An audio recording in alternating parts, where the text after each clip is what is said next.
به چیزای خوب فکر کن.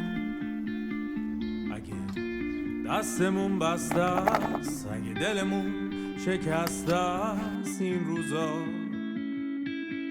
به چیزای خوب فکر کن.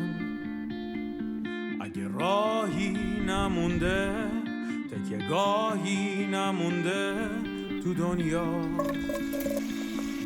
میگن آدم زود پیر میشه، دلگیر میشه، سیر میشه از دنیا.